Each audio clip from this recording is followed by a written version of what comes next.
Hello my dear subscribers, welcome back to my channel ఊహమ్మ Telugu vlogs. ఈరోజు ఒక మంచి హెల్తీ డిష్తో మీ ముందుకైతే వచ్చేసాను. సో ఆ రెసిపీ ఏంటి, ఎలా ప్రిపేర్ చేసుకోవాలన్నది ఈ వీడియోలో చూసేద్దాం. ముందుగా స్టవ్ ఆన్ చేసుకొని ఒక పాన్ పెట్టుకోండి. అందులో కొంచెం బటర్ యాడ్ చేసుకోండి అండ్ అలాగే కొంచెం జీరా యాడ్ చేయండి. జీరా కొంచెం ఫ్రై అయినాక అందులో గార్లిక్ యాడ్ చేసుకోండి. గార్లిక్ కూడా కొంచెం బ్రౌన్ కలర్ వచ్చినాక అందులో కరివేపాకు యాడ్ చేసుకోండి. కరివేపాకు కూడా కొంచెం ఫ్రై అయినాక మనం ఇందులో కొత్తిమీర యాడ్ చేసుకోవాలి. నెక్స్ట్ ఆనియన్స్ యాడ్ చేసుకోండి. ఆనియన్స్తో పాటు మనం అలాగే క్యారెట్ కూడా యాడ్ చేసుకోవాలి. క్యాప్సికమ్ ఉన్న వాళ్ళు క్యాప్సికమ్ యాడ్ చేసుకోండి. బీన్స్ కూడా యాడ్ చేసుకోవాలి. ఏవైతే మనం యూస్ చేసుకోవాల్సిన వెజ్జీస్ అవన్నీ వేసుకోవచ్చు. సో వేసుకొని ఇది కొంచెం ఫ్రై అవ్వాలి. ఫ్రై అయినాక ఇందులో నేను టోఫు యూస్ చేశాను. పన్నీర్ ఉంటే పన్నీర్ కూడా యాడ్ చేసుకోండి, కానీ పన్నీర్ కన్నా టోఫు అయితే మనకి హెల్తీ ఉంటుంది, అంటే ప్రోటీన్ బాగుంటుంది.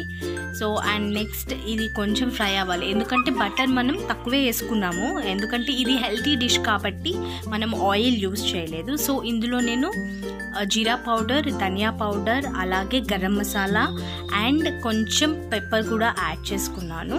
యాడ్ చేసుకున్నాక అది మనం అంత బాగా ఫ్రై అవ్వాల్సిన అవసరం లేదు, కొంచెం పచ్చిగా ఉన్న పర్లేదు, ఎందుకంటే వెజిటేబుల్స్ కాబట్టి తినేసేయచ్చు. అండ్ ఇందులో 1 ఎగ్ వేసుకున్నాను. ఆ ఎగ్ని కూడా కొంచెం బాగా ఫ్రై చేసేసుకోవాలి. సో ఎగ్ ఫ్రై అయినాక మొత్తం వెజిటేబుల్స్తో ఎగ్ని కూడా మనం మిక్స్ చేసేసుకోవాలి. అండ్ నెక్స్ట్ ఇందులో నేను 1 కప్ ఆఫ్ రైస్ తీసుకున్నాను.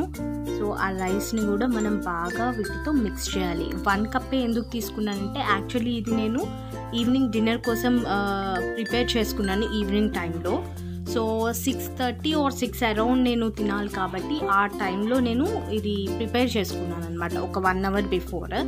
అండ్ బౌల్ ఏదైతే ఉందో ఆ బౌల్తో ఆ క్వాంటిటీ మెజర్ చేసుకున్నాను.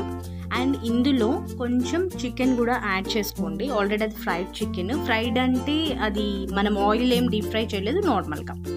సో అందులో చికెన్, టోఫు అండ్ క్యారెట్ అన్నీ ఉన్నాయి కాబట్టి టేస్ట్ అయితే చాలా బాగుంది.